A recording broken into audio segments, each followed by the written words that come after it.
Good afternoon, everyone. A very warm welcome to you all to today's session on the Ocean Literacy course, Ocean Literacy Know Your Planet Beyond Land. As we move ahead in this course, we continue to explore the ocean not only as a natural or ecological system, but also as a critical driver of economic and strategic development. Today's session will be focusing on the theme that lies at the intersection of ocean trade and development. The topic for today is importance of maritime connectivity for national and regional economic growth. Maritime connectivity plays a vital role in facilitating global and traditional or regional trade, strengthening supply chains, supporting coastal economies, and enhancing regional cooperation. For countries like India and for the broader Indo Pacific region, strong maritime networks are essential for economic growth, stability, and integration with global market. And to know more on this, we are honored to have with us Dr. K. Agnihotri, sir, who will be conducting our today's session. So, I request all the participants to attentively have a ear to the session and interact actively and ask questions as well. So, without further ado, I'll request Dr. Agnihotri sir to begin with his session. Over to you, sir. Yeah, thank you, Sneha. So it's again a great pleasure to speak to the students and the enthusiasts about maritime matters on this online platform of Terra Policy Center. I will start my presentation. So let me just share the thing, share the presentation. You have given me the sharing rights. Yes, sir, I have permitted you.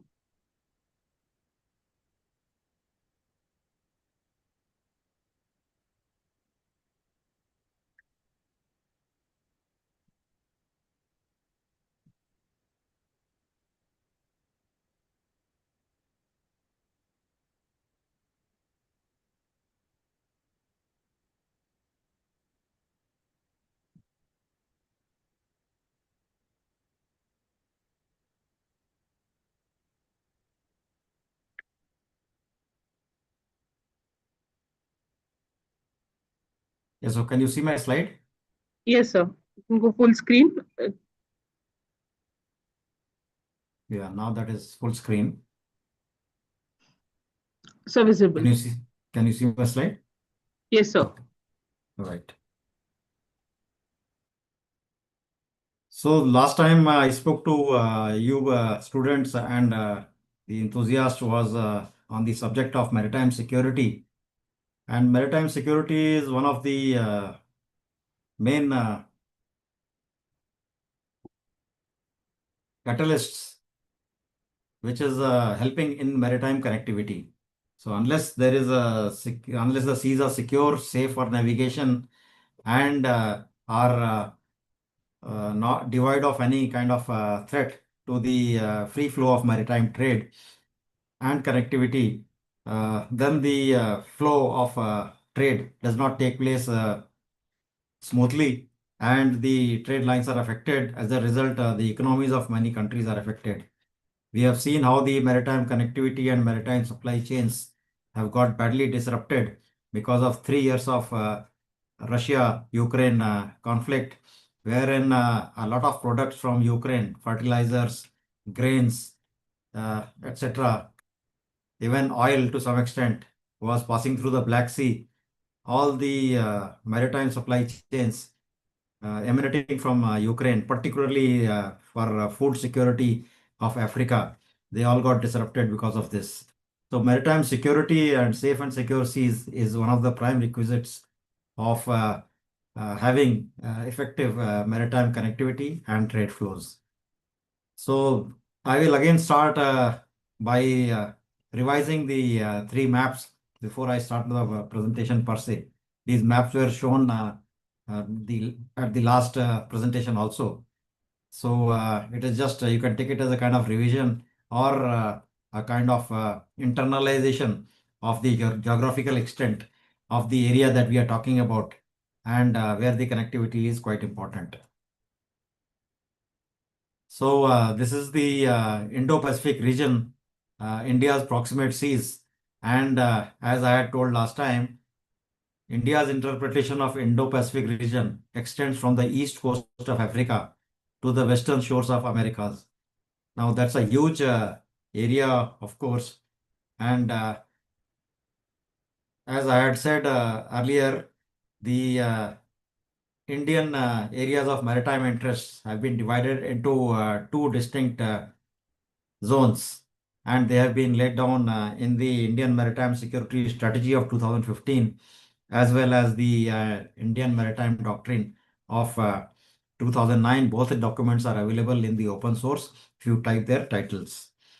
So this Indo-Pacific region, when we see with regard to the India's primary areas of interest and India's secondary areas of interest, they generally conflate. Quite a bit of the area of Indo-Pacific conflates with the India's primary areas and secondary areas of interest, both included.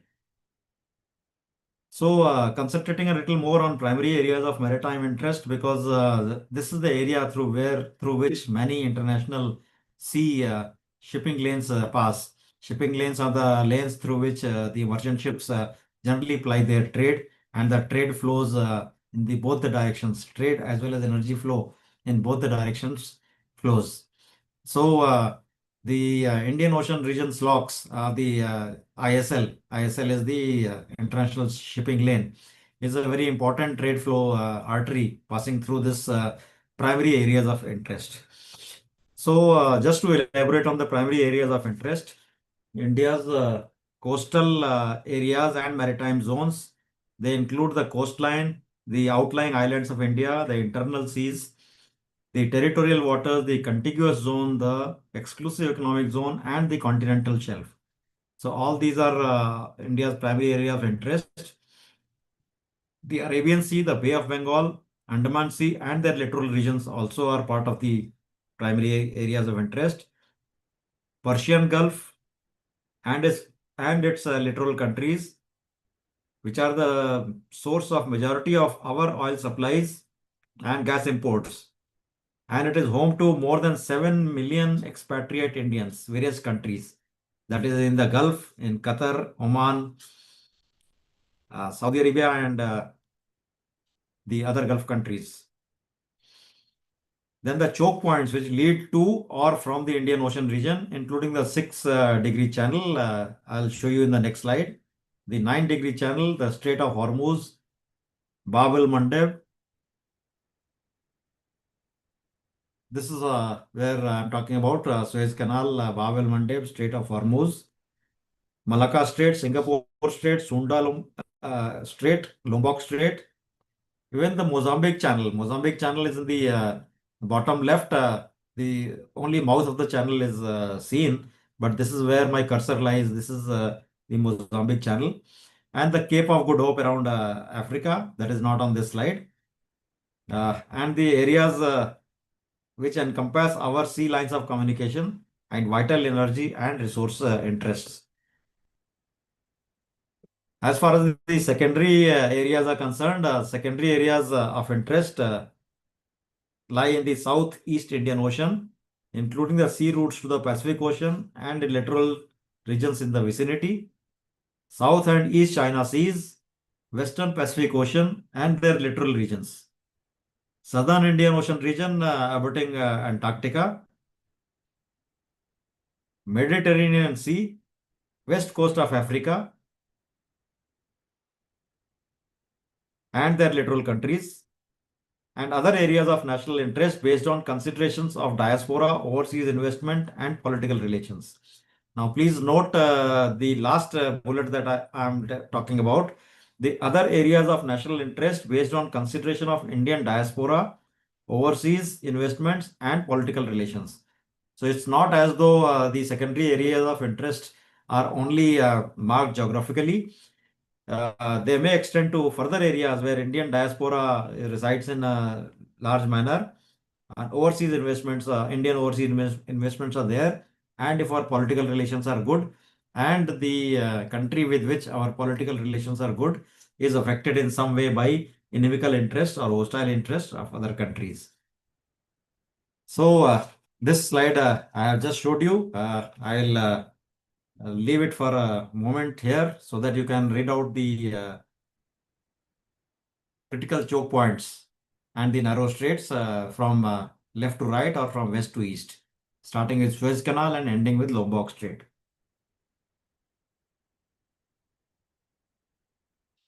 Please note the areas of the Indian Ocean, 73.6 million square kilometers. This gives you a general idea of the vast expanse of Indian Ocean that we are talking about. And just to compare it, just the Arabian Sea part of it is 3.8 million square kilometers. How important is these primary areas of India's maritime interest or the Indian Ocean region is some statistics are given in yellow on the top right. 66% of world's oil, 50% of world's container shipment passes through area either east to west or west to east.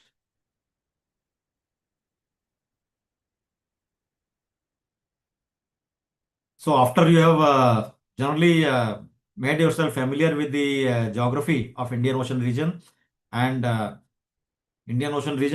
India's primary areas of maritime interest therein, now we'll move to the subject proper.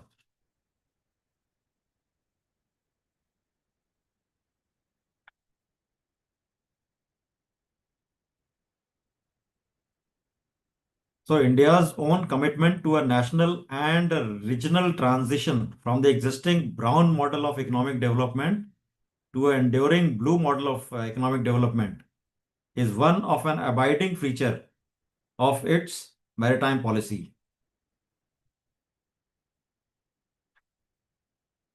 In 2018, Prime Minister Narendra Modi outlined the India's vision for the Indo-Pacific region in his speech delivered at the Shangri-La Dialogue in Singapore. Maritime connectivity was very much part of that vision of our Prime Minister Modi, wherein he laid emphasis on the fact that connectivity was very vital element. The connectivity does more than enhance trade and prosperity. It also unites a region. India has been at the crossroads for many centuries. Therefore, India as a country understands the benefit of connectivity much more than maybe some other countries. He further added that there are many connectivity initiatives in the region. If these have to succeed, we must not only build infrastructure, but we must also build bridges of trust. And for that, these initiatives must be based on respect for sovereignty and territorial integrity. Consultation, good governance, transparency, viability, and sustainability are also major important issues to contend with. So these issues must empower nations and not place them under impossible debt burden. This is, of course, an allusion to China's debt diplomacy, where China, in the name of economic development for many countries, gives them large quantities of loans for infrastructure development, and the infrastructure so developed by again the Chinese companies sometimes is an overkill. As a result, the infrastructure is highly underutilized. When the infrastructure is highly underutilized, there are very minimal returns on investment. And if there are minimum returns on investment, then how does that country pay back the debt that it took in the first place from China to make such a big infrastructure project? So this is what is a debt diplomacy, and without naming any country, our Prime Minister just made this statement saying that we must aim not to place many countries which are disadvantaged with regard to trade connectivity through the oceans through a debt burden. So a debt burden should not be put on them. They must promote trade and not strategic competition. On these principles, we are prepared to work with everyone. That is a very important thing. India wants to work with everyone. India is doing its part by itself and in partnership with various other countries like Japan, in South Asia, Southeast Asia, in the Indian Ocean, Africa, West Asia, and beyond. All these were part of a prime ministerial statement in Shangri-La Dialogue in June of 2018, where he made a keynote address. And these are quoted again and again. These are the starting point, in fact, of India's additional focus on maritime. Just to take the point further, India's maritime policy is encapsulated by the acronym SAGAR. SAGAR, it is written here, is security and growth for all in the region, and the Indo-Pacific Oceans Initiative. The diagram that is put out here provides the first order specificity to it. What happens is SAGAR is a policy, even you can call it a vision, and that vision is sought to be implemented through the initiative proposed by India, that is the Indo-Pacific Oceans Initiative. So these twin concepts also underscore India's willingness and ability to augment global efforts to provide public goods within the predominantly, though not exclusively, the Indo-Pacific. So mainly in the Indo-Pacific, but it can extend much beyond Indo-Pacific, because trade flows are going all over the place, including through the Atlantic. So as for IPOI, again the Prime Minister Modi espoused this plan or this initiative in November 2019, and he launched the initiative at East Asia Summit held in Bangkok. So this initiative has been launched as an open global initiative, and the IPOI draws on existing regional cooperation architecture and mechanisms to focus on 7 central pillars, which are conceived around, if you can see from the top center, they are conceived around maritime security, maritime ecology, science, technology, and academic cooperation, disaster risk reduction and management, capacity building and resource sharing, trade, connectivity, and maritime transport, and maritime resources. Now, what happens is by seeing these 7 pillars, one gets an impression that actually the pillars are in a standalone kind of a mode and standalone kind of a realm, but all these issues are interconnected to each other in some way or the other. As I had told you in my opening remarks, without maritime security, a lot of other pillars cannot come to their most optimum utilization. So, rather than considering this as 7 pillars, they can be considered as interconnected web, which are particularly centered on these pillars. So all pillars are interconnected and they can be considered like a spider's web. So IPOI is more defined as a interconnected set of initiatives uh, resting on these 7 pillars, but they are not standalone in any mode. So as you can see, trade, connectivity, and maritime transport is one of the 7 important pillars of IPOI. And I want to highlight this particular aspect because today's presentation is about connectivity. Both trade and maritime transport are, of course, segments of maritime connectivity. So what do you connect? You have to connect various goods. So trade has to be connected, and what has to be connected, how it is to be connected is through the maritime transport medium.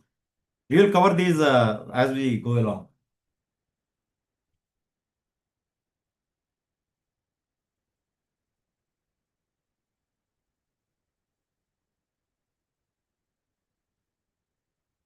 So Prime Minister Modi has been pushing from 2018 onwards. I have given you an example of 2018, 2019, and it would be useful to recall that again Prime Minister Modi had also espoused the principle of responsible maritime connectivity in his opening remarks at the United Nations Security Council high-level open debate on enhancing maritime security, a case for international cooperation. This was the theme in August of 2021. in which he specifically emphasized three key aspects, and those relate to maritime infrastructure creation, namely physical sustainability of such projects. Word to note here is sustainability. Some time back, I explained as to how China supported infrastructure projects do not become sustainable because there is nobody using such mega projects, and as a result, the projects fail to sustain themselves. Thereafter, the countries should be able to absorb the capacity of generated from such infrastructure connectivity, and where such infrastructure is proposed to be developed, and appropriate global norms and standards for creation of maritime infrastructure have to be there. So these are the 5 principles of maritime security, and you can just have a look at them.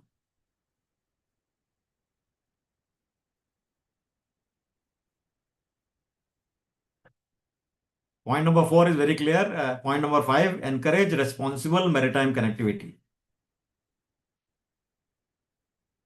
Other points he made was the ocean is our joint heritage, but today our shared maritime heritage is facing many challenges. Our sea routes are lifeline of international trade, so we must make cooperative framework for preservation and use of our maritime heritage.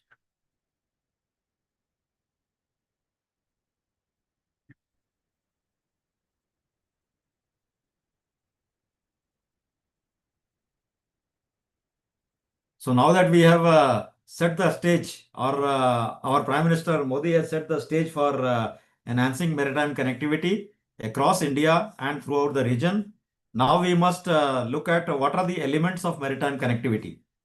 So I would put 6 elements to maritime connectivity.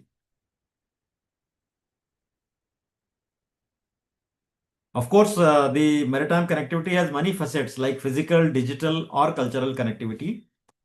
But no matter which manifestation of maritime connectivity is under consideration, careful and comprehensive attention must invariably be given to 6 constituents of maritime connectivity. The first, of course, is the ports that are desired to be connected physically or digitally. Physically, it's very easy to imagine. The ships connect the ports physically. From one port to another, ships go, and ships connect them. Digitally is behind the scene. Much before the ship comes in there, already the ship's agents have sent the cargo list, what is required for the custom clearance, how the cargo will be cleared, what is the cargo, etc. So there is a lot of digital connection through the underwater other underwater submarine cables, or through satellite connectivity, or through satellite based means I already told you, or even through some VSAT terminals. So there is some kind of a digital connectivity also there, where data packets are floating around. Shipping schedules are shared. The custom authorities know what cargo is to be cleared at what priority. So there is a lot of digital connectivity also involved. And then the second element is the medium upon which or through which the connectivity is to be maintained. And this medium should be reliable, safe, and secure. And when we are talking in the physical realm, the medium is of course the seas, the open seas, even the inland waterways, coastal seas. These are all the mediums.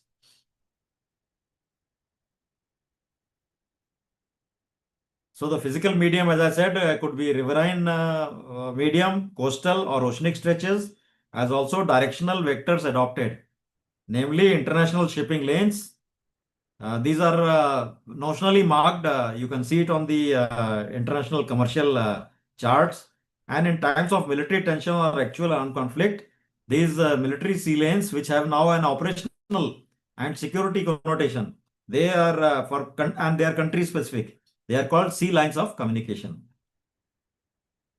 So we talked about the port, the sea as a medium, and medium could be going into the river, as I said just now. Then the platforms. So ports, sea, now we are coming to the ships. The physical and or digital platforms by means of which this maritime connectivity is ensured. That is various types of ships. The ships could be manned, unmanned, autonomous, semi-autonomous, or digital platforms with their operating system, application, etc. It's like the computer connectivity. Now I am able to speak to you through computer connectivity.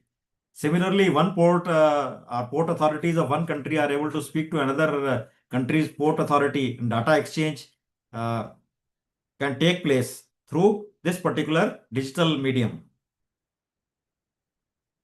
or digital means. Now we have come to know the ports, we have come to know the medium, that is sea. Now we have come to know platforms, the ships, and what are the ships carrying? Finally, the cargo, the items that are being carried in physical form or the digital form. In digital form, they can be data packets and they can be other information which is critical to the operational effectiveness and efficiency of various ports. This could be the cargo, could be the commodities, the oil, the gas, basically the energy, or it could be human beings in the form of passengers on cruise liners, and as I just told you, data packets in the digital domain. Then there are enabling policy factors, policy frameworks in various countries that should deal with maritime connectivity so as to make for ease of doing business. Now you have got a ship which has brought a cargo through a medium to a particular port. But if that port, the authorities in the port do not have enabling policies for quick clearance of cargo and unloading ship and again reloading with the fresh items or cargo, then everything comes to a standstill and the port efficiency or the whole connectivity efficiency goes down considerably. So the enabling policies that enable or they allow ease of doing business is a very, very important element of maritime connectivity. And finally, since the whole organization structure is global in nature, so there have to be some global rules-based legal and other normative processes and practices that underpin safe maritime connectivity. Every country cannot have its own laws. Of course, every country can have its own laws with regard to many other issues. But if you want to have enhanced and efficient maritime connectivity, then there has to be a overseeing body, common body, which should make common laws, that is common legal provisions and processes and procedures which are followed uniformly across various countries and various countries' ports. All this will make for a very easy and effective maritime connectivity and enhancing the maritime supply chains. So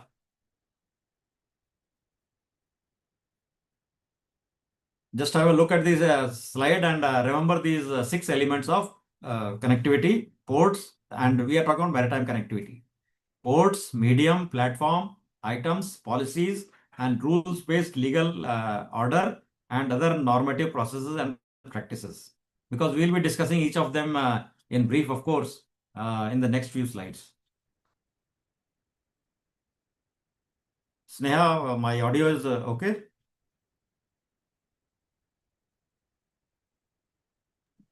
Yes, sir, your audio is okay. Okay. So I'll proceed now.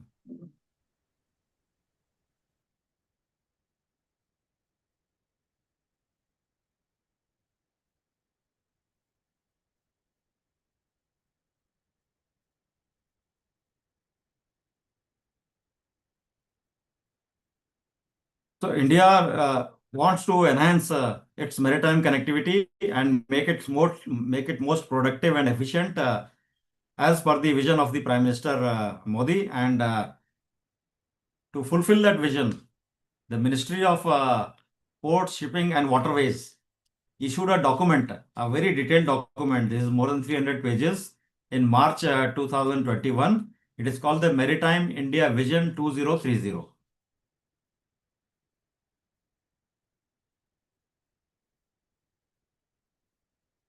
Now, this Maritime India Vision is a blueprint to ensure coordinated and accelerated growth of India's maritime sector in the next decade. And as I told you, maritime sector comprises all the 6 elements of connectivity. So this particular document is very, very relevant. While it has a vision for making India into a great maritime power or a maritime power of consequence, but all the elements which are part of the connectivity are sought to be accelerated and worked upon so as to get the best out of the vision while it is being implemented. So MIV, that is the short form, Maritime India Vision of 2030, has identified over 150 initiatives across 10 different themes. And these 10 themes are shown on the right side as part of the index. They cover all facets of Indian maritime sector and the sustenance of connectivity. This is a comprehensive effort to define and meet national maritime connectivity objectives. And this document is again available in open source. You people can, those who are interested can Google Maritime India Vision 2030 and PDF document can be downloaded. Only issue is that it requires a lot of endurance to read 300 odd pages of this particular document. But I'm sure anybody who reads it will get a very great insight into the road being forward or the road to be followed, particularly with regard to India becoming a maritime power of consequence. So Maritime India Vision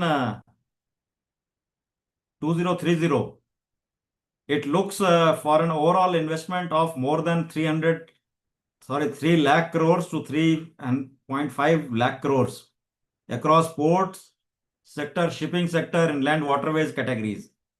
In terms of dollars, I'm taking a very rough figure of $1 to equivalent to 100 rupees, though it is 90. It works out to around 30 to 35 billion dollars. That's a long, I would say that's a huge allocation of money, particularly when only next 5 years are left for the year 2030 to come by. The vision roadmap, this particular vision roadmap is estimated to help unlock more than 20,000 plus crores worth of potential annual revenue for Indian ports. Further, it is expected to create many, many jobs. Figures are always there, but the figure says 20 lakh jobs in the direct and non-direct maritime sector. So this is a very important document. And while it highlights the vision for implementation of India's maritime sector, it is also equally relevant for the maritime connectivity issues. Now we come to the first element of connectivity. This is the ports of India. Now, in nearly all human endeavors related to maritime connectivity, ports constitute the most critical node of departure, arrival, as well as transit. Accordingly, access to and utilization of many ports that are located along our regional littoral, that is on the east coast and west coast, are sought by a variety of states and non-state actors also to further their respective geo-economic goals and also non-geo-economic ones, such as prestige, respect, cultural influence, people-to-people engagement.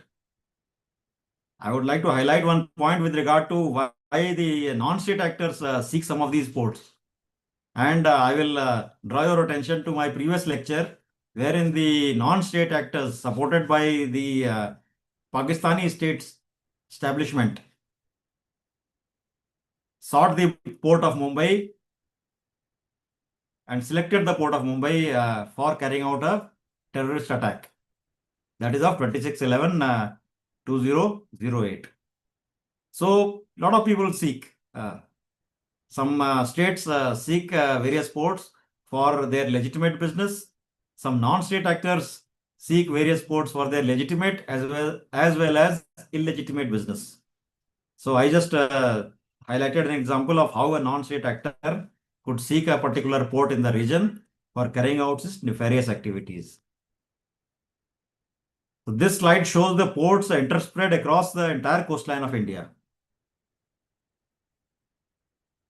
You can read the statistics: 12 major ports, more than 200 non-major ports, out of which 65 handle cargo, others are just notional ports with their port limits have been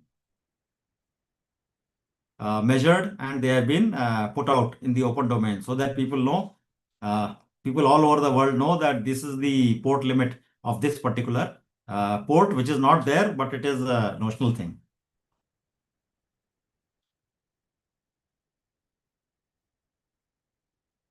There are some private ports and the real huge private ports, Mundra, Pipavav, Hajira, and Kattupalli in Tamil Nadu.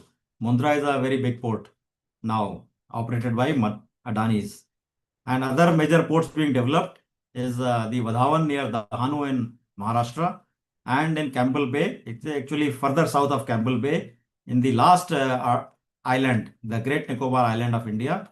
That is called the south of Campbell Bay. It is called Galathia Bay.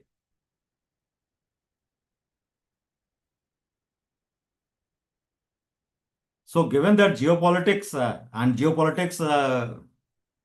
is very easy to define. Geopolitics is the effort to politically leverage geography to obtain and achieve one's geoeconomic and non-geoeconomic goals. So given that geopolitics incorporates a number of geostrategies, it is only to be expected that the ports will become central to these geostrategies. Not only are ports impacted by maritime manifestation of geopolitics, they also shape the contours of such geostrategies in large measure.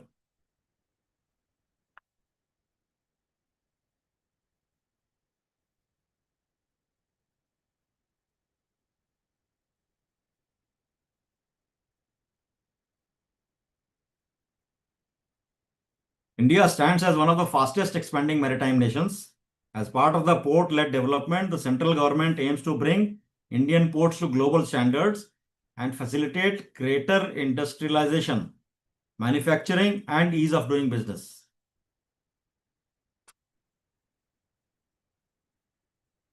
Two Indian ports, that is Jawaharlal Nehru Port Trust, JNPT, and Mundra, lie in the global top 40 ports. But still there are the between 30 and 40. There are no ports of India which are from 1 to 30. In fact, out of the 10 biggest ports in the world, 7 of them lie in China. And 3 are lying in rest of the world, including one in Antwerp. So 54% of total Indian cargo is handled at 12 major ports.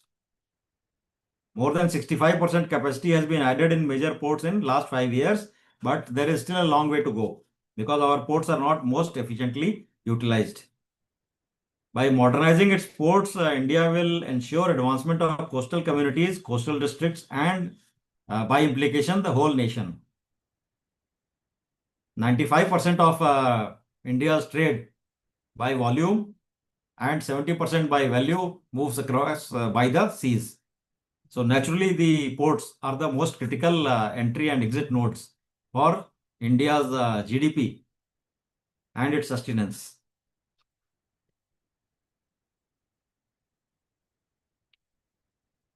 India is also trying to carry out some green initiatives. So towards that, the establishment of India's first National Center of Excellence for Green Ports and Shipping, which aims to increase the share of renewable energy to 60% of the total power for each of its major ports from a present share of less than 10%.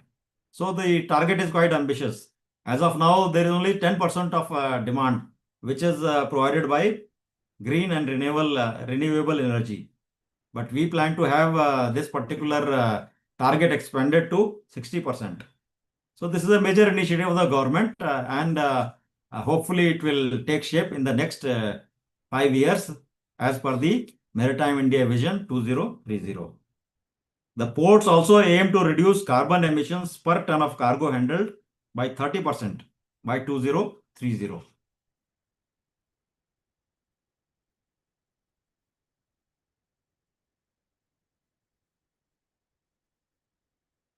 So Maritime India Vision 2030, as I talked about, the figures in these round circles are basically the number of initiatives.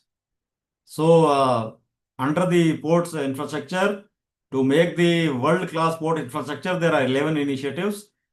There are 8 initiatives to build smart ports to improve ease of doing business, and there are 18 initiatives to reduce logistic cost and enabling multimodal shift, 10 initiatives with regard to improving the institutional, regulatory, and legislative reforms.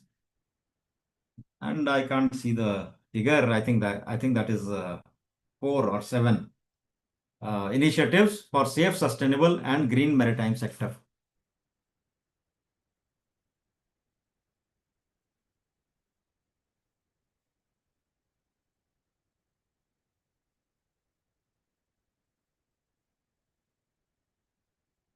So you have seen the ports, and we continue with the ports. There can be various types of ports. There can be seaport. Seaport is very easy to understand.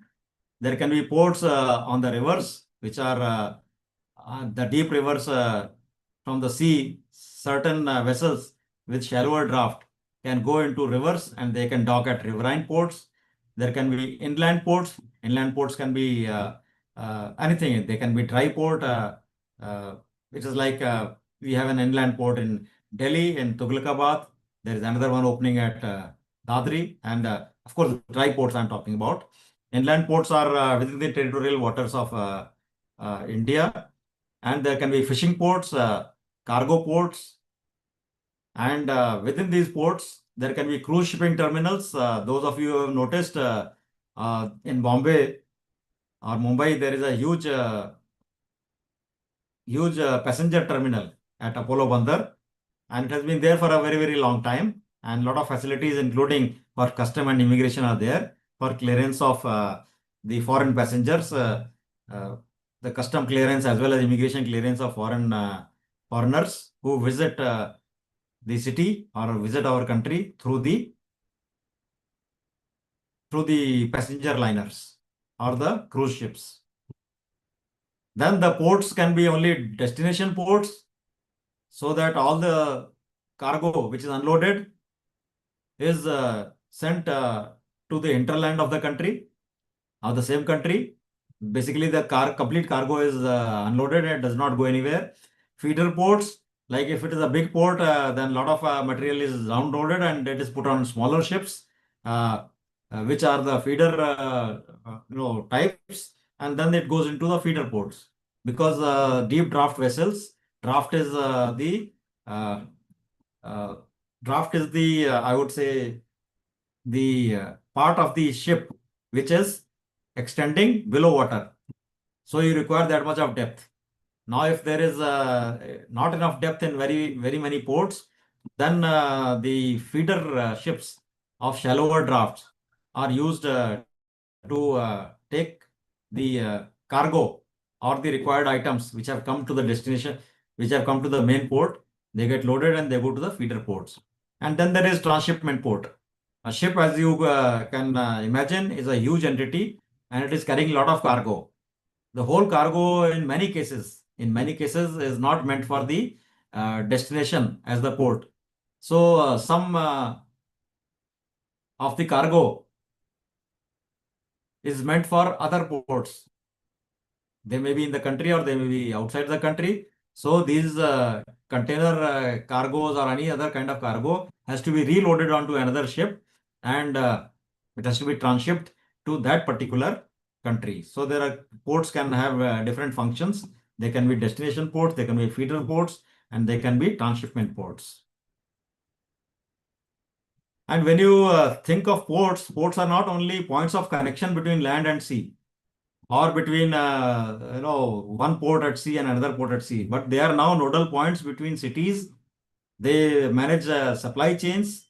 They are giving employment to huge number of personnel. They are also connected to various industrial hubs, and now they're also running in partnership with other ports. So if you see, there's just a port. It has got many facets. Starting from top is of course the port, then the associated SEZ and its manpower and structure. Then there are terminal operators.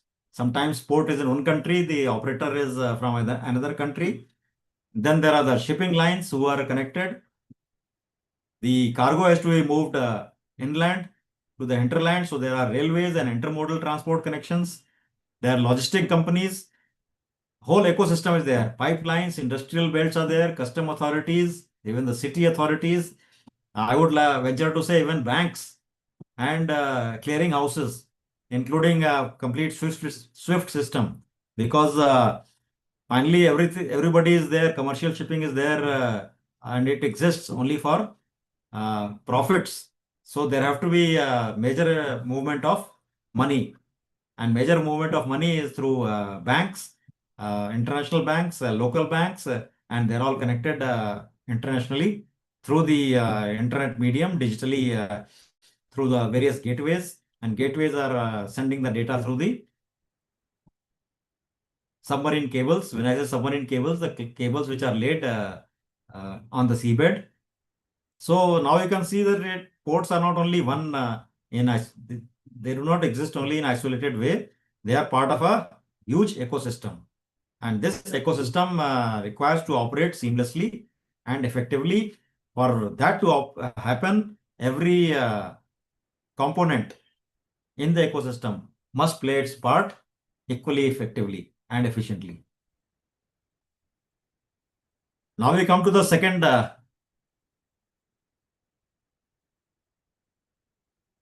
element, that is medium of connectivity. Medium of connectivity, we can break it down into oceanic routes where international shipping lanes exist, and the international ships, they are called liners, huge ships operate. Then coastal sea routes for domestic cargo movement to and from Indian ports. Maybe the cargo can come from somewhere else, but then it is loaded onto uh, coastal flying ships, and they run along the coastal sea routes. In fact, for there is a clear distinction made by the International Maritime Organization with regard to who can operate the which personnel can operate the oceanic routes and which personnel can operate only the coastal sea routes. Then there are inland waterways, as I had talked about, sending cargo where inland through the riverine system. So transportation of cargo and passengers through river systems. Then there are multimodal transport routes where item comes by or cargo comes by ship.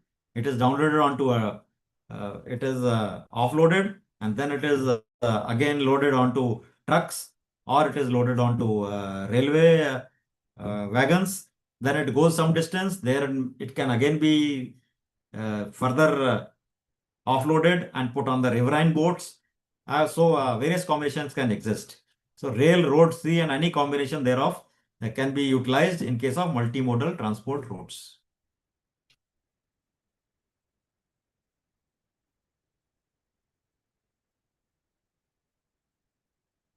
Just to reiterate the connectivity issues through the Indian Ocean region, now that we have talked about two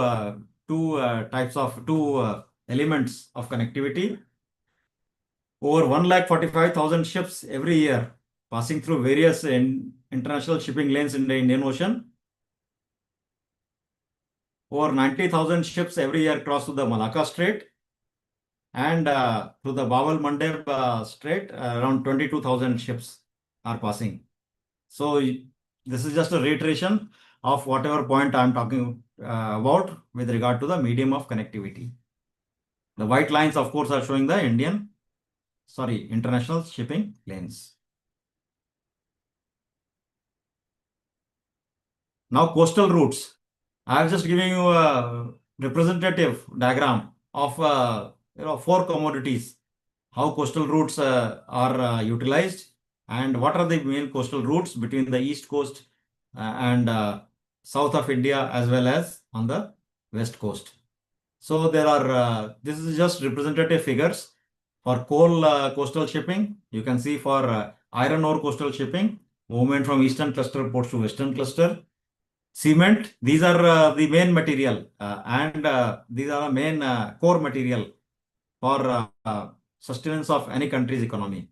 So there is coal, and as you know, 70% of India coal, 70% of our electrical energy is still coal based. So coal has to move from one place to another, and to many such thermal plants which are generating electricity mainly using coal.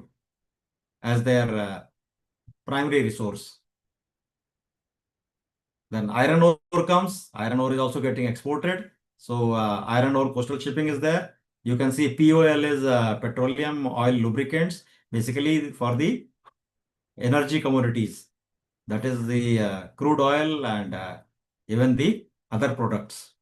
So there are POL coastal shipping, and these kind of coastal shipping routes ensure that there is no shortage in India across at various cities and other locations with regard to critical commodities. So the other one is cement, of course, and you can see the connections as they have been shown here. Again, they have been taken from the Maritime India Vision 2030. Inland waterways. There is a lot of focus on the inland waterways, particularly the one from Varanasi to Kolkata. That is shown here. It will again get shown in the next slide. So there are 16 operational waterways, operational in some way. 7 new waterways are to be developed. Then there is the Eastern Waterways Connectivity Transport Grid, 3 multimodal terminals, and the private public partnership for 3 additional terminals. And these are the various routes which are marked national, and they have been like national highways. They have been marked as national waterways initiatives. This is the National Waterway 1, which is going from Varanasi across the Ganga River to the Sundarbans, all the way to Haldia, and then Sandheads, and beyond into the sea. And the other one is serving the northeast of India across the Brahmaputra River, and that is called the National Waterway 2. The Eastern Waterway connectivity is very ambitious in its plan, and hopefully again it is part of a Maritime India Vision 2030. Hopefully in next 5 years some of this connectivity things will happen, because if you can see the Varanasi and National Waterway 1 from Varanasi to Sundarbans, it has got various spurs. It has got various other connecting points which go into Nepal, that is into North Anwa, and on the Nepal border, Birganj, Jogbani, and similarly there are other connections which are feeding into or which are extending from these main waterways. That is the National Waterway 2 and National Waterway 1. So there is a lot of ambitious plans happening, and we are still talking about the second element of connectivity, that is the medium. Here we are into the riverine medium. So again, medium of connectivity, inland waterways, as I told you, they are connected to various other points, and they are also connected to other countries. We have got this Kaladan project through the Kaladan River into Myanmar. It has been stuck for various geopolitical reasons for a very, very long time. But the plan still is there, and it is proceeding, but at a very, very slow pace. I think more faster pace is being seen with regard to the National Waterway 1 from Varanasi to Kolkata through the Sundarbans. Then there is multimodal connectivity through railways and in some cases through the road.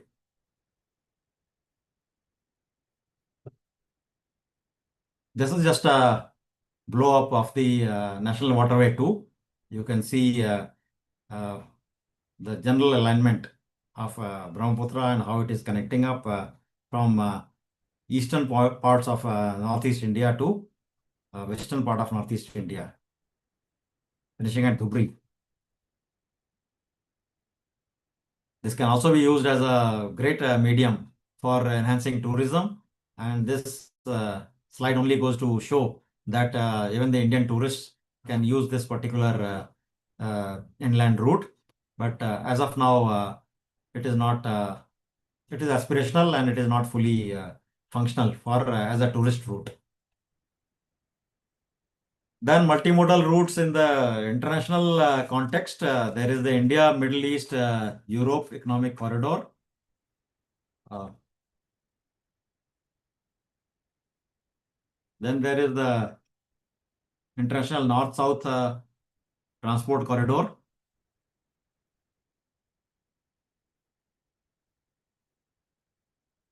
This is again showing international north-south corridor. The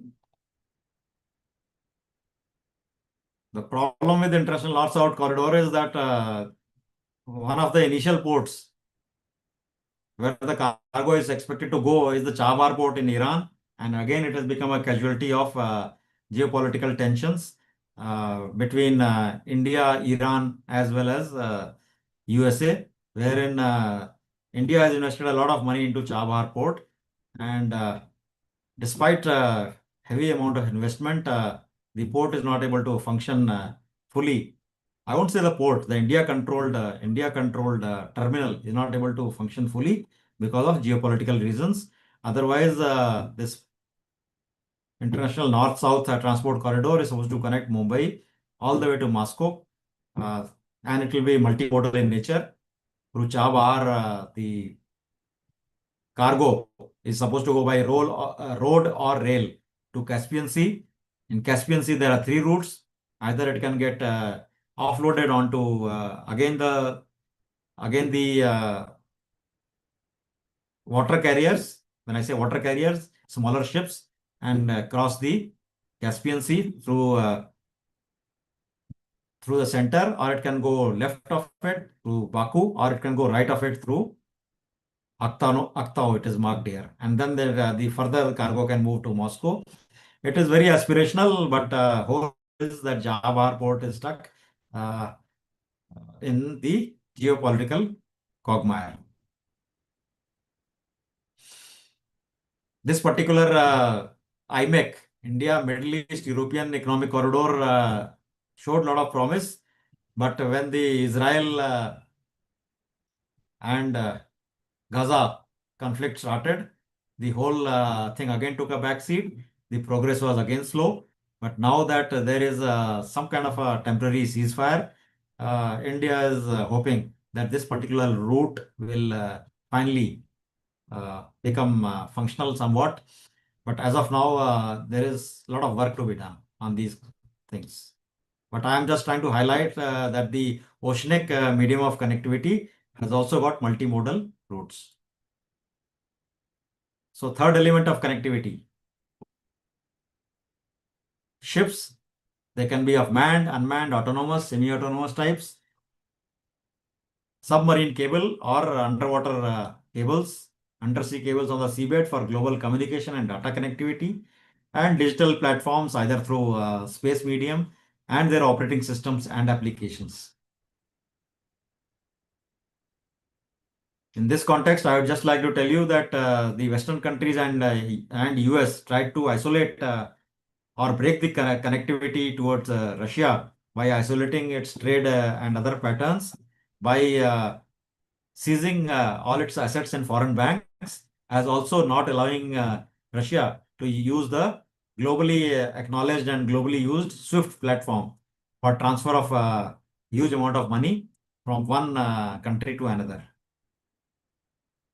So that is where the connectivity, significance of connectivity in the digital medium also lies.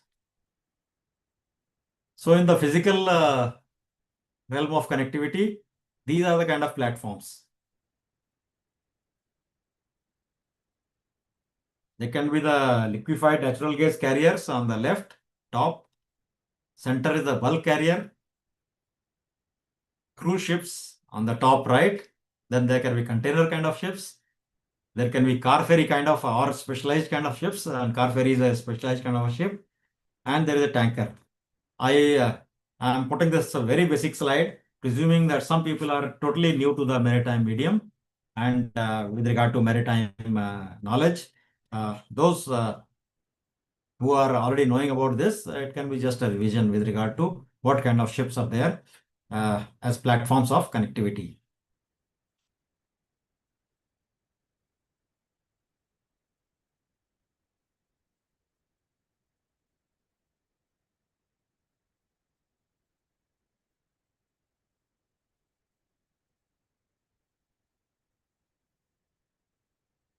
Now, obviously, the trade will keep growing. Indian flag trade in 1998 was just carried on 480 ships, and just it was short of 7 million gross tons.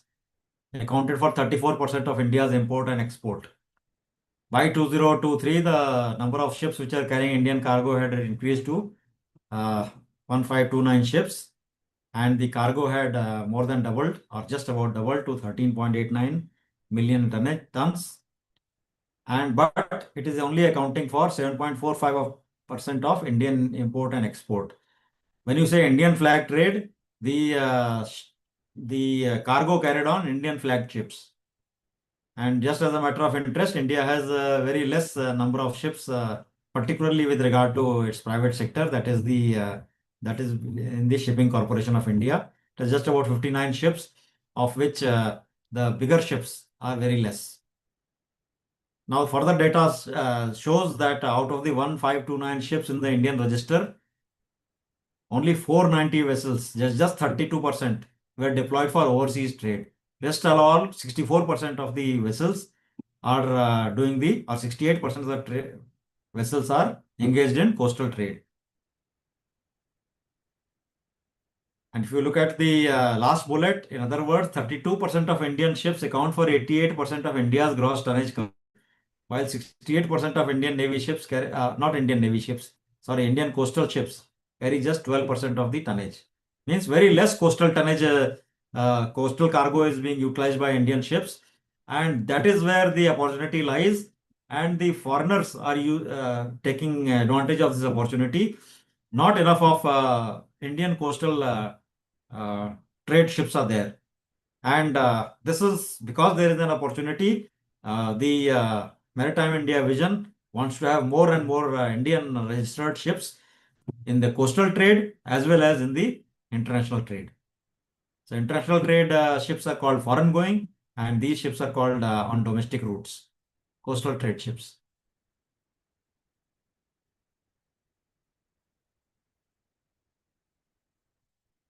This is what is the aspiration in MIV 2030, becoming Atmanirbhar in shipbuilding, repair and recycling. It is a very tall order. Reforming shipping policy and strengthening the institutional frameworks, enhancing India's global stature to become maritime power. Obviously, vision is like what state you want to achieve. So it's not that vision now, uh, complete vision will be attained, but you have to put down what state you want to reach in future very clearly. So all these five statements are with regard to what India aspires to be by 2030. But there are huge challenges, or I would say challenges can also be the opportunities. If you look at this particular graphic, in shipbuilding, look at India's share, less than 1%. This is the third column. Now, if your shipbuilding contribution in the global shipbuilding business is less than 1%, the opportunities for rest of 99%. But then it is easier said than done. Shipbuilding is a very, very core technological sector. Now, where does the top, or I would say top of the line shipping share going? South Korea, China, and Japan account for 85% of shipbuilding. Look in the ship repair, again, third column. We are just holding 1 to 2% of the complete ship repair business. And fourth column, China, Singapore, UAE, and Bahrain are accounting for more than 70% of ship repair orders and ship repair volumes. Shipbreaking, it is generally an unorganized industry, and there is a lot of ills surrounding the unorganized shipbreaking industry. In shipbreaking industry, the third world countries, particularly Bangladesh, India, Pakistan, leave China for the time being, are holding huge contribution. And we all know how the working conditions are there in various shipyards, particularly along the Gujarat coast. And along some of you have heard is a major shipbreaking yard situated in Gujarat, located in Gujarat.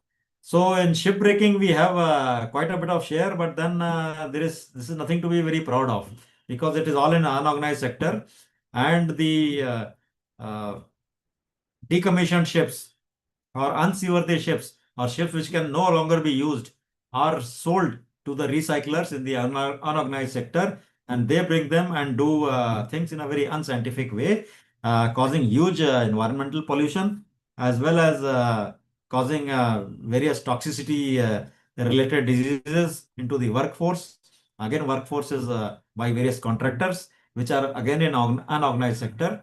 So to put it in the organized sector itself is a huge challenge. So now you realize that vision is one thing, 2030, and there are only 5 years left. It was promulgated in 2021. 4 years have passed, and India's share of shipbuilding was less than 1%. Ship repair was 1 to 2%. Ship breaking and it was 25%. But as I told you, nothing to be very proud of.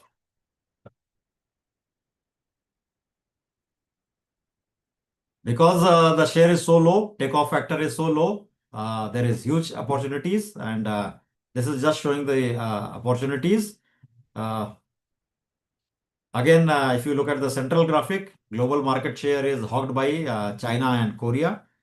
In 2019, 30 to 35% was taken by China, and 20 to 25% was taken by Korea, and we have got very little share. We'll go a little faster because I had thought of going slower because the maritime security lecture finished faster. So I thought I'll go a little slow, but now we are getting constrained for time. Shipping Indian context, we can build small ships, though we are not able to build big ships. So we must take advantage of these ships, offshore patrol vessels, small bulk carriers, coastal vessels, barges and harbor tugs. We have enough capability. So we must concentrate on our strong suit or strong points rather than pitching for making bigger ships. There are several shipyards in India, but during COVID time, some of them took a bad hit. And notwithstanding, COVID time is well behind us. Hopefully, uh, these 20 plus shipyards which are currently operational will start generating output, shipbuilding output, particularly of small and medium sized vessels in a faster time frame. This is with regard to the digital connectivity. We all know about it, but just to show you, these are the lifeline, just like the ships are the trade lifelines.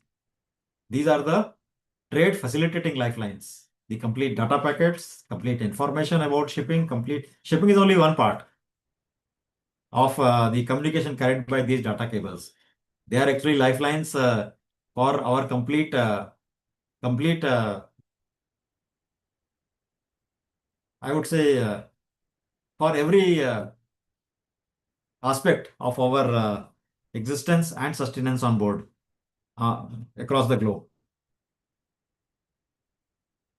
Disruption of data flow through these cables will have serious impact on maritime connectivity and submarine cables leading to India.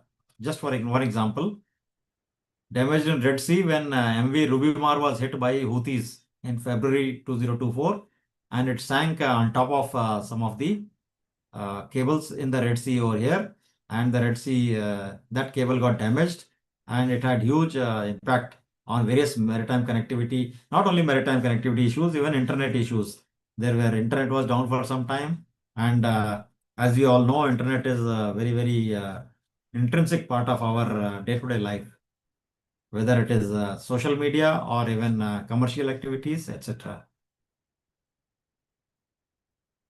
So, fourth element, maritime cargo. Cargo can be of various types. It can be break bulk cargo. It can be break bulk cargo is carried in some intermediate packing material. It's like bags, barrels, drums, pallets, boxes, crates. And neo bulk cargo are the new kind of cargo, which is lumber is basically logs, paper, steel. The steel is carried in rolls. Paper is carried in bales. then cars and trucks in individual units. Unitized cargo. Unitized cargo is generally a second name for the container cargo.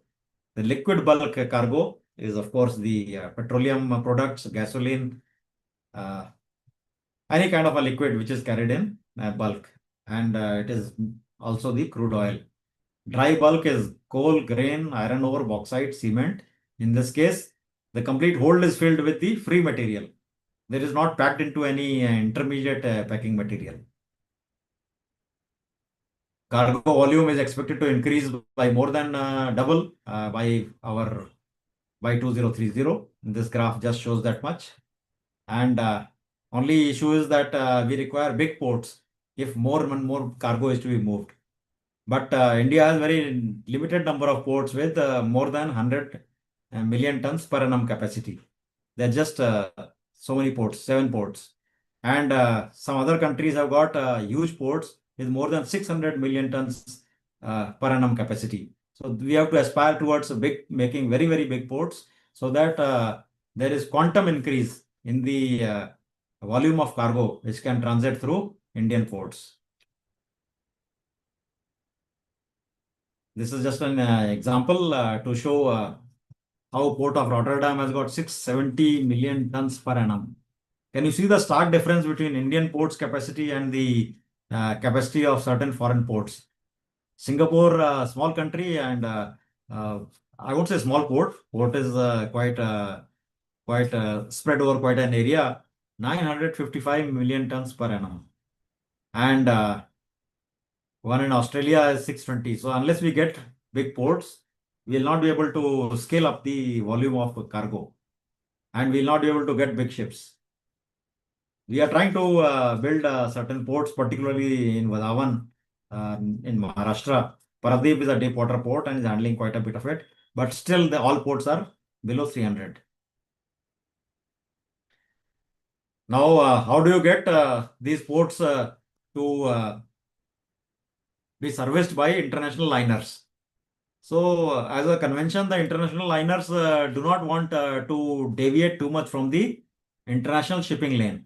So, if the port lies either on the international shipping lane or near the international shipping lane, then the international liners prefer such ports. They also, because international liners are big ships, they also have deep drafts. So at least 18 meter of depth is required in these particular ports. So DP is the depth potential and RD is the maritime route deviation in terms of time. So the Great Nicobar Island, Campbell Bay, of course, suits the bill, and that is why this particular government has sanctioned a deep water port, a deep water transshipment port to be built at not at exactly at Campbell Bay, a little south of Campbell Bay in the Galathea Bay, as I talked about, and the Visakhapatnam port in south of India. This is the port I'm talking about. Visakhapatnam port is also not having too much of deviation from the international shipping lane and also has a potential for port. It has got 20-meter depth actually. Policies to facilitate connectivity. Major Port Authority Act was passed at the same time in 2021 to enhance governance of major ports. And there are so many initiatives which have taken place, but all of them are, I would say, the Harit Sagar thing. And this is initiatives to transform elements of connectivity. 150 plus initiatives and world-class port infrastructure I had showed you right in the beginning, 11, then 8, 21, etc. You can see these are the number of initiatives which are being taken for enhancing various elements of maritime connectivity. Here there are two elements shown. One is about the ports, other is about the ships and shipping.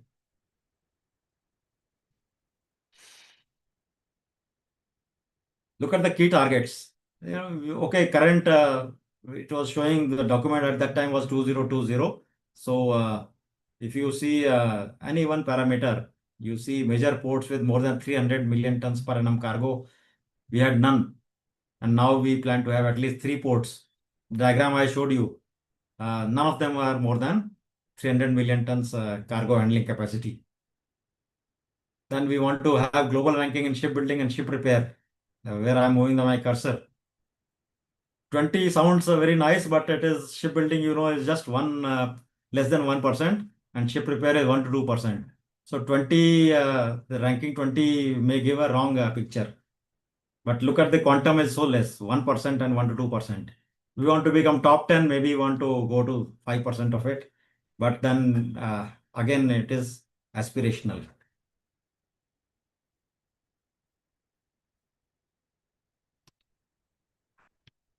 This is in a nutshell what has happened with regard to a huge fillip that the government of India has sought to give to the shipping sector and maritime sector.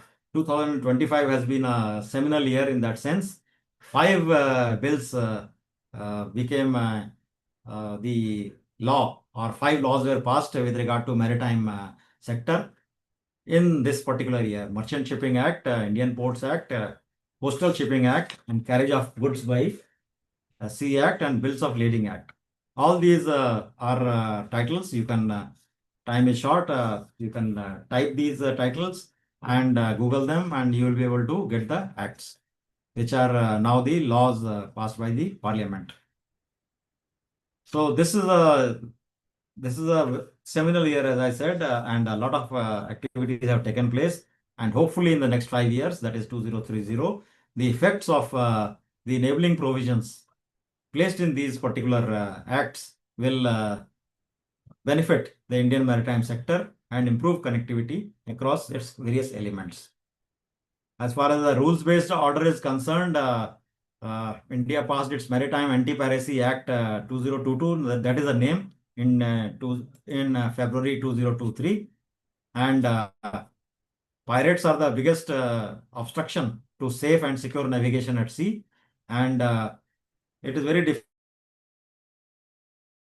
difficult to try the pirates, because pirates operate at high seas and various nations are at loss to understand as to how to try these pirates in the legal system and punish them for what they are trying to do. Even India did not have an anti-piracy act till 2022. Now that this act has been passed by Parliament, India is in a position to take legal action against the pirates who threaten the safe and secure navigation of the merchant shipping. So after this act has been passed, the Indian Navy has been carrying out great actions to catch pirates or free the merchant shipping from pirates. And some of you who attended the lecture day before yesterday would remember that one slide where the Indian Navy commandos parachuted down into the sea from an Indian Air Force aircraft and boarded a merchant ship and caught the pirates and freed the hostages. So now this is an enabling provision for trying out the antisocial elements at sea and bringing the pirates to justice. And with regard to the sixth element, there are the international enabling provisions. The provisions are there. They have to be only adhered to, and obviously there is always a push and pull with regard to the lawbreakers and the lawmakers. But the provisions are there. So Article 98 of UNCLOS talks about duty for all nations and its ships to render assistance at sea. Article 100 talks about duty to cooperate against piracy. Again, all states must cooperate to the fullest extent possible. Everything hinges on the definition. If the pirate is not apprehended under or he doesn't fit this particular definition, then his case will fall through in the court of law in various countries, and he might go scot-free or he may go unpunished. So the definition of piracy, again, as an aside, I'll tell you that there is no fixed definition of terrorism. So one country's terrorist is another country's freedom fighter or some kind of a fighter, or he is motivated by ideology or various things. So there is no internationally accepted definition of terrorism, because of which there is no concerted global push against terrorism. Some countries take it lightly. Some countries which are affected very badly, like India, try to make very strict laws and try to take charge of such terrorists. But then, since terrorists are from outside and they are most of the cases they are foreigners of foreign citizenship, uh, those countries and the international bodies do not consider them as terrorists under the definition. So that is why there has to be a fixed definition of uh, these. Uh, these kind of entities, and thankfully there is a clear definition of piracy. Article 107, ships and aircraft which are entitled to seize the other vessels which are engaging in piracy. So these are all enabling provisions which are given in the UNCLOS. Then obviously when the ships are being attacked by antisocial elements, by various other challenges they are facing, the brunt of the challenges faced by the seafarers. So for safety of seafarers and to keep their welfare in the mind, again there are certain articles in the UNCLOS uh, which have been laid down, and these are just flagged for your interest. The details can be taken from UNCLOS, which is again freely available in the open domain on the internet. So Article 45 talks about rights of seafarers. 81 talks about responsibility of the coastal state towards seafarers. Uh, Article 94 talks about the duties of the flag state. The ship has to fly a flag of a particular country. So whichever is the country whose flag that ship is flying, that flag state is responsible for the welfare, safety, and security of its crew. And further details are there in Article 94 with regard to what are the measures to be taken and uh, which are other international applicable instruments under which these issues are to be handled. That is the IMO mandated SOLAS Convention, Safety of Life at Sea, then STCW, CTA, and collision regs. That is collision regulations. So I will close my presentation with this particular slide. In fact, I think I hurried it too much, but then now that I'm at the last slide. So I would like to close this presentation with this particular slide, which shows that a lot of countries have shown interest in the Indian initiative of Indo-Pacific Oceans Initiative. The initiative, as I told you, is a open-ended one. India is not leading it. India only proposed the initiative. So it is not as though India has to lead all pillars. And here I have shown the interconnected web of pillars. India says anybody and everybody in the common interest of having the safe, secure seas and to ensure safety of navigation, freedom of navigation and overflight. So India proposed this, and countries are free to join whichever pillar that they feel they are in best position to contract, in best position to contribute. So with regard to the maritime security pillar, of course the lead is India, and United Kingdom is also a co-lead. In fact, the National Maritime Foundation, to which organization I belong, has been designated as the Center for Excellence for Maritime Security, and it is being funded equally by the Government of India and the UK. The funds have been allocated in principle, and this Center of Excellence for Maritime Security should start functioning anytime from middle of next year at the National Maritime Foundation, where training of various uh, seafarers, since it is maritime security, the naval officers, the law enforcement agencies, their people, etc., they will be trained in various facets of ensuring that the seas remain safe, secure, and free for navigation. In the marine ecology sector, Australia has shown the interest to lead this, and Thailand has shown interest to contribute in this particular sector. Science, technology, and academic cooperation, Italy has taken the lead, and Singapore has decided to join and contribute. In the disaster risk reduction and management sector, lead was India for quite some time. Now Bangladesh has joined in, but as of now, the joining of Bangladesh is notional with no commitments, either financial or personnel or resource based. Hopefully, when the situation between India and Bangladesh normalizes, the cooperation in the disaster risk reduction and management pillar of IPOI will move forward in a better way. In capacity building and resource sharing, there is a Germany is taking the lead, and the EU as a bloc has decided to contribute, and Netherlands as a separate country, other than the bloc, has also uh, committed to contributing in the capacity building and resource sharing sector. Trade connectivity and maritime transport, Japan and USA are taking it in a big way, and this is the crux of it, because Japan and USA, Japan has a huge funding support for various countries, including for India, in the trade connectivity and maritime support, maritime transport sector. And USA, of course, is the world's major maritime power, and they are having their own ways of supporting it, though little bit of uh, it is a little bit of a doldrums because of the uncertain situation prevailing in the leadership of USA. And then there's the maritime resources sector. France has taken the lead and Indonesia has decided to contribute.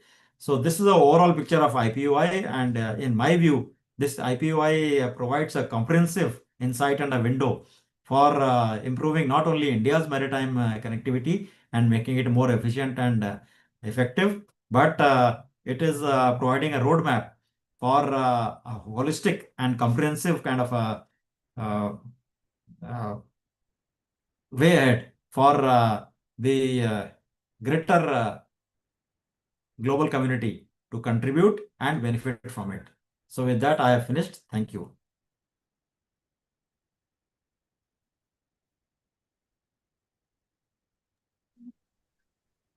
So thank you for a detailed presentation.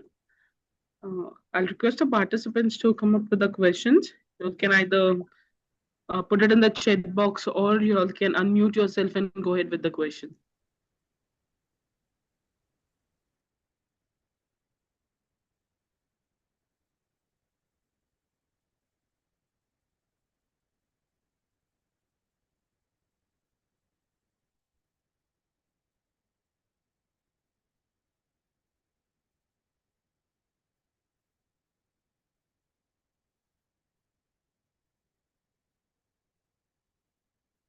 I'm sure with 6 elements shown here, there should be at least one question per element from somebody of maritime connectivity.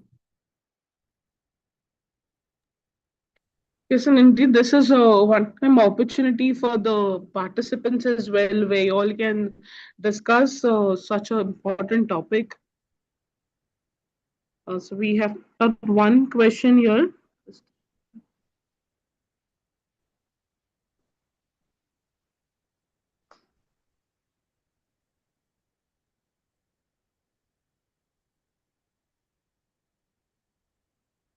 Singapore has larger port than India, though it is smallest country than India.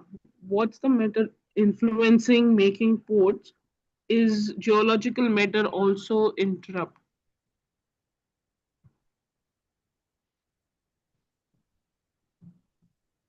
By geological, I presume he is meaning geographical.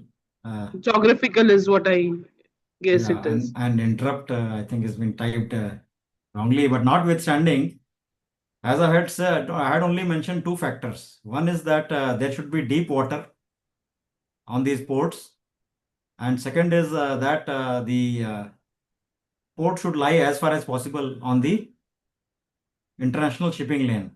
So the international big liners should not be forced to deviate too much or divert their passage too much from the international shipping lane. But there are many other factors. So, like I have said, Singapore port is able to handle more than 990 million tons of cargo per annum, while none of our ports are able to handle even 300 million tons per annum cargo. So there are many other factors, and I'll just read out various other factors. One is, of course, the availability of deep draft. The ocean liners are big ships. The ocean liners are big ships with deep draft, so you require a lot of depth in the channel, in the anchorage area, and alongside. Then proximity to maritime routes.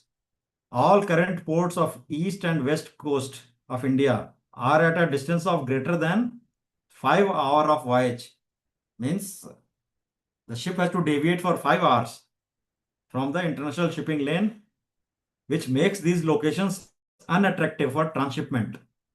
And why I'm talking about transshipment, the Singapore port, the maximum cargo which is handled, cargo throughput we call it, cargo throughput of 995 million tons, maximum is by way of transshipment. Because there is very less hinterland. Whole country is, some 40 square kilometers or 40 kilometers into certain amount of depth. So how much can they absorb? How much of destination cargo it can absorb? Hardly anything. So 995 million tons per annum is only, I would say 90% of it is only by way of transshipment. So, and it lies bang on the international shipping lane. So the moment you cross Malacca Strait, it is right there, and I would say cargo which is to be transshipped to India goes all the way to Singapore and then returns on smaller size ships back to various Indian ports. Colombo handles 65% of our transshipment cargo for India. Now, if we have a big transshipment port of our own, a lot of foreign exchange, lot of this trade, lot of employment, 65% of transshipment for India can be done on Indian deep water port. So two factors, one is the depth alongside and in the vicinity, other is proximity to the international shipping lane. Third is interland connectivity. We see in JNPT, I used to work in a naval establishment on the other side of, in the Raigad basically, other side of Bombay, other side of the bay. And that time Atal Setu was not there. So to come to Bombay, we used to take 3.5 or 4 hours. We had to come all around from Chembur, etc. Now the Atal Setu is there, connectivity has become better. Atal Setu is not for me. Atal Setu is for even cargo to move seamlessly from JNPT to the main Mumbai and from there to the main whole of India. So connectivity is a very important hinterland connectivity. And any of you who have gone near JNPT, you will find, jam, huge traffic jam made of only container ships because the wide roads are not wide enough, roads are not good enough, road connectivity is not is poor, because of which the fast cargo movement in and out of port does not take place. So hinterland connectivity is a very important thing. Second is airlines, the commercial lines, shipping lines are there in it for business. So if there is a maximum portion of the cargo is for that country, it makes it easier for the liner to offload most of its cargo into the destination port itself. Yeah, Singapore is a different model altogether. Singapore relies on transshipment for its effectiveness and for its business. Then positive economics of cargo logistics. What it means is that you have to match the port charges with the competing ports. You cannot have additional charges. If you want to compete with Singapore, the port charges in Indian ports have to be lesser than those in Singapore, because finally it eats into the profit of the commercial shipping companies. So if you offer them discounts, they may choose to come to India subject to various other factors. If you do not have, if you are too far away from the international shipping lanes, they may still not come. Then high productivity and reliability for port operations. Naturally, it saves turnaround time for ships. We have seen in Cochin port that the labor is very, very difficult to handle. Labor unions are most active and they go on a strike. International liners are not concerned about the internal conditions. So for productivity, etc., we have to ensure that the reliable operations are there on ports. If a ship comes over there and then the port labor is on strike, the ship is stuck and ship has to pay a lot of charges for being there. And the last point is the ease of custom processes and taxation support. We all know we are all in India. I presume most of the participants who have joined are from India. We know how the government custom processes and various other procedures for clearance of goods, cargo, whether in or out, uh, are very, very problematic.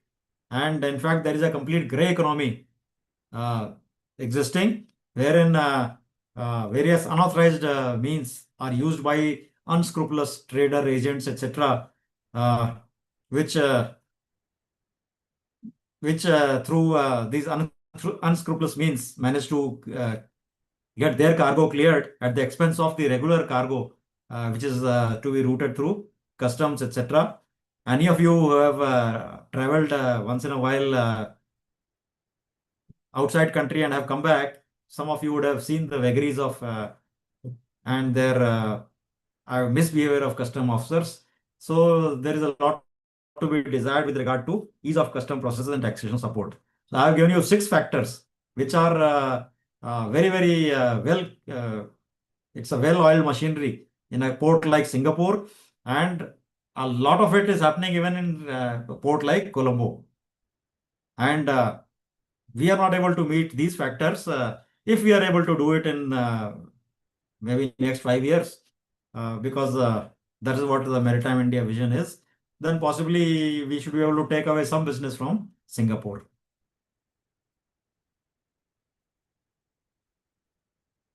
That's. I hope, Mr. Tamrin, I have answered your question.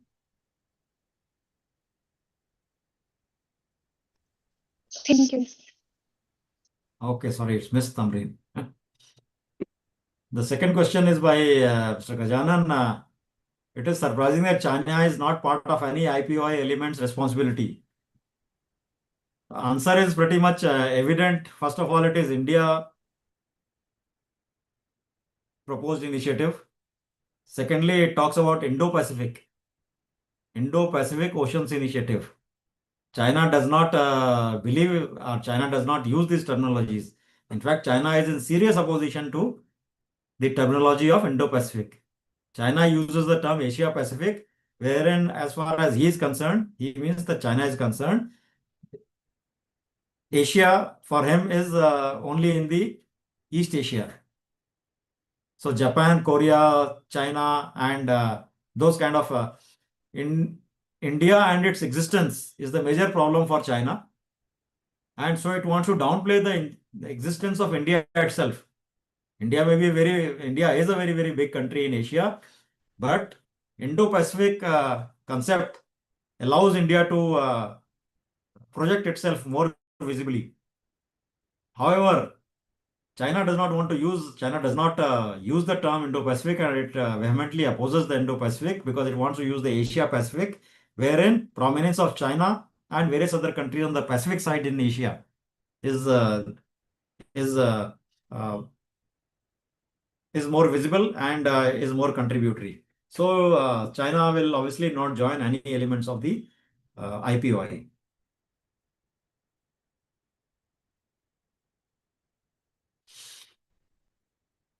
The question about the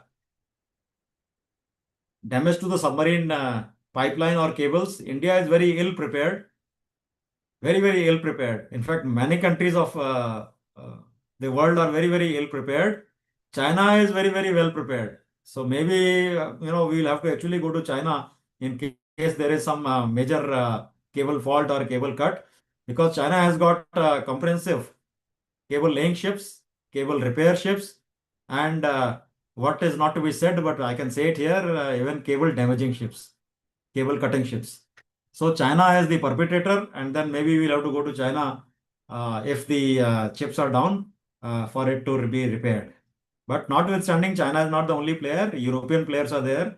Japan is there. But European players and Americans, which are taking the contract for repairing of these things is time consuming, because yours is maybe the priority number 3, 4, 5 or whatever, and they charge huge money. euro and dollar, you know their exchange rates. The exchange rates are better with China, but China will always help you with some precondition and some devious thoughts in their mind.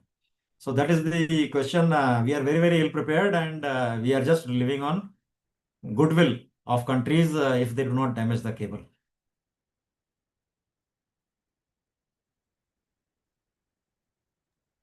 In fact, the recent cable laying from Chennai to Port Blair, it has been showcased as a huge success story of India. But and it's a MTNL cable, but MTNL gave contract to a foreign company, thankfully not to a Chinese company, to lay the submarine cable between India and between Chennai and Port Blair, so that the connectivity between now Andaman Nicobar and the mainland India, particularly for, I mean, tourists are one of the major beneficiaries, but it is for so many other things, for economic sustenance and for various other industrial and other related factors of connectivity to the Andaman Nicobars. But remember, it was done by a foreign company, subcontracted by MTNL.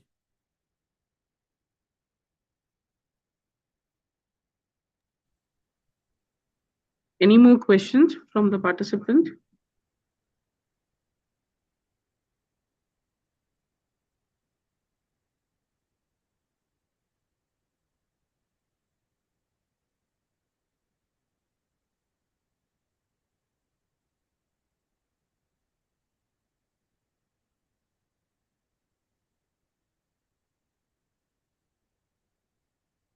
So since we aren't getting any further question, can we call it a day? Yeah, maybe even prod them, because I expected 6 questions on 6 elements. If they can still ask 2 or 3 questions, it will be good. Otherwise, we can wind up, certainly.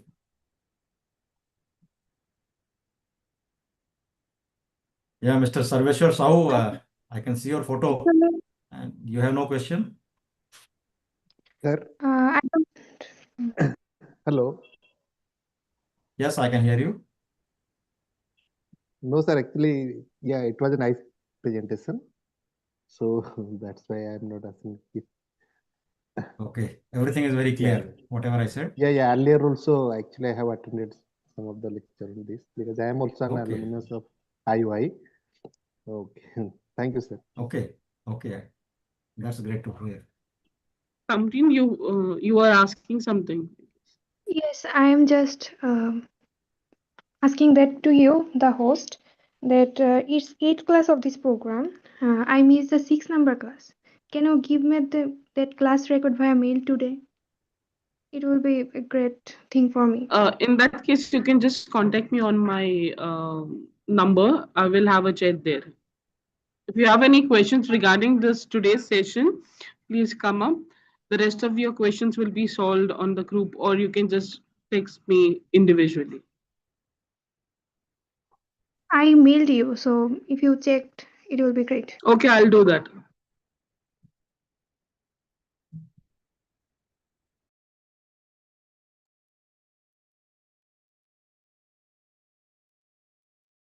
Any of the participants who would like to come up with a question pertaining to the session, today's session?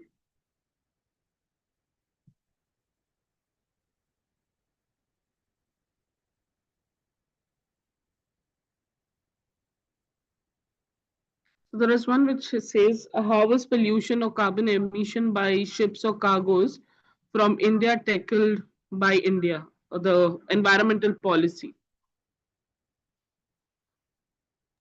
India's environmental policy, particularly with regard to the maritime sector, is governed by various regulations issued by IMO. And IMO has recently introduced a regulation with regard to the clean fuel or cleaner fuel, because fuel cannot be fully cleaned. Usage of that fuel, and certain ports in Europe will ban the entry of ships from other countries which do not meet the standard of the fuel. I'm just giving one example. So India has made its own vision of Harit Sagar, and there are many greening initiatives. These initiatives are pertain to shipping sector, wherein pollution from fuel, particularly GHG pollution, greenhouse gases, and carbon pollution. India is also committed under the SDG goals for reducing the carbon emissions. So these are all big ticket, I would say, projections by various countries, including by India. Nothing is going to happen in the near future. India is a growing economy, and a growing economy requires a lot of maritime trade. Trade moves on ships. Ships use diesel, even if they are using low polluting diesel. More and more ships are expected to be built by India, used by India. Cargo is supposed to be carried. So the so-called carbon emissions and greenhouse gas emissions, it is nice to have a target. Put it in some future. India has put it to 2065 because a growing economy cannot uh, help but use these, which if they are used extensively, will cause that kind of a pollution. Yes, we will be at default from the global emission norms and various other global environmental norms. But and then maybe we'll have to have certain ships which meet these standards and which apply into the European ports. But this is not only India's problem. Most of the third world, which consists of more than 165 countries, is facing this issue. So we are presuming that the long-term target is there to come to a zero carbon state. But the two demands of growing economy and demands of having a clean environment are contradictory. And it has to be managed like that. So there is no clear-cut answer as to how India is tackling it. India has a plan to tackle it in the far future.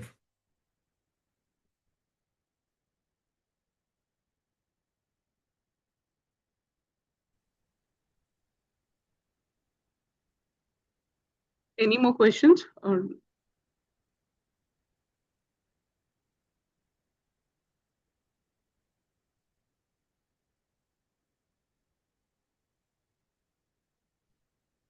any of the participants would like to discuss any of the topic which has been covered up today?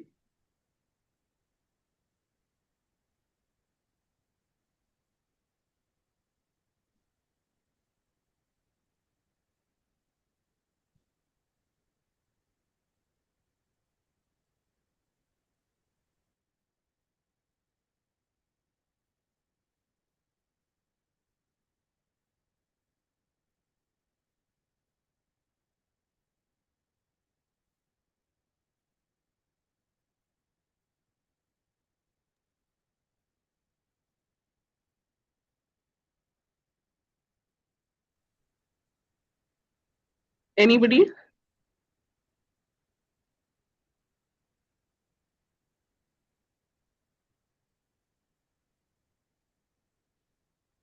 Okay, then I think we can close the session. I believe our participants are having any more questions the day.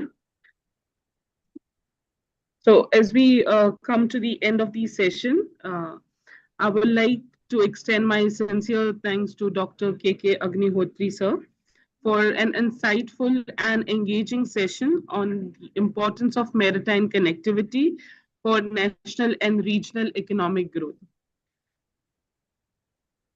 I would also like to thank all the participants for being present today and hoping for a continued engagement for the coming session also. Thank you so much, sir. It has Before we always been my close, pleasure. Yeah. So we can close that, and it was a good two sessions, and I like the interaction with the students. So thank you so much, and now I will leave the conference. we're truly grateful, sir, for your time and your valuable expertise which you shared with us over the 2 days. Thank you so much, sir. Okay. Before we close, there is a small announcement to all the participants. Tomorrow is a holiday on account of Christmas, and hence there will be session tomorrow. Our next session will be held on Friday, and the topic will be conservation issues in the coastal habitats, which will be conducted by Mr. Sabyasachi Chakraborty.